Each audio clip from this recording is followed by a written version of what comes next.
orçamento é uma ferramenta não só para a agência, é uma ferramenta fundamental para qualquer tipo de atividade, inclusive para a pessoa física, né? Se todo mundo tivesse realmente o interesse em fazer um orçamento, por minúsculo que seja, por mais simplório que seja, todo mundo teria uma vida mais tranquila. O conceito do orçamento, ele é receita, custos, né, e o resultado. Então você tem, a primeira coisa que você coloca no orçamento, ou pelo menos para iniciar um orçamento, por incrível que pareça, é o lucro. Eu preciso ter como meta alguma coisa, 15% de lucro, 20% de lucro, 10% de lucro, qualquer coisa. Os donos decidem. A partir daí, eu vou levantar minha capacidade de receitas e vou levantar para ter essa receita realizada, que estrutura essa agência precisa ter. Aí eu vou para os custos e aí tem que relacionar tudo, né?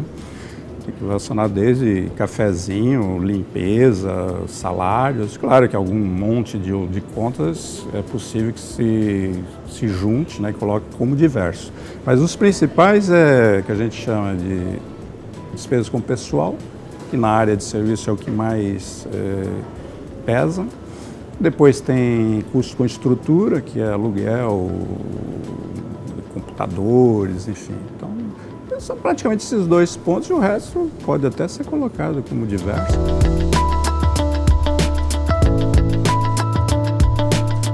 A primeira coisa que a gente faz é o seguinte: você tem, sei lá, 10 clientes. Tentar primeiro levantar a capacidade de receita de cada um desses clientes. No caso da agência de propaganda, o mercado tem 3 ou 4 variáveis de remuneração. Ou é FII, ou é desconto padrão, tem success fee, enfim, mas é muito pouco. Cada cliente a gente consegue então apurar a capacidade de receita de cada um deles.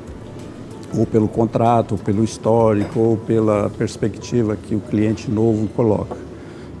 Tendo a receita, é fácil depois de levantar os custos, ou por histórico, ou para quem está começando fazer essa lista, que a gente acabou de falar. E a partir daí você tem o resultado final. É aí que entra a análise, mas o problema é o seguinte: se a agência tem uma expectativa de 20% de lucro, somou a receita, diminuiu os custos, não deu 20%, não existe o orçamento. O orçamento significa o seguinte: eu tenho que ter um orçamento onde a minha meta de resultado seja atingida.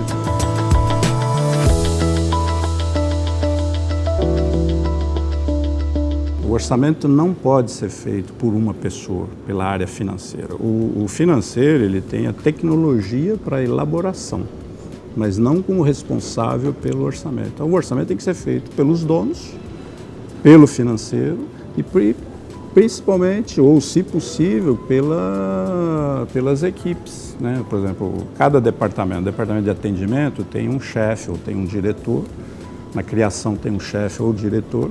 Essas pessoas precisam ser envolvidas na elaboração do orçamento. E aí todo mundo tem noção de que a nossa meta para o ano que vem é essa, o nosso resultado é esse. Talvez não precisa nem falar do resultado, mas as metas de receita e de custo, ela precisa ser divulgada pela principal equipe, né? Senão fica um papel lá na gaveta do financeiro, não adianta nada.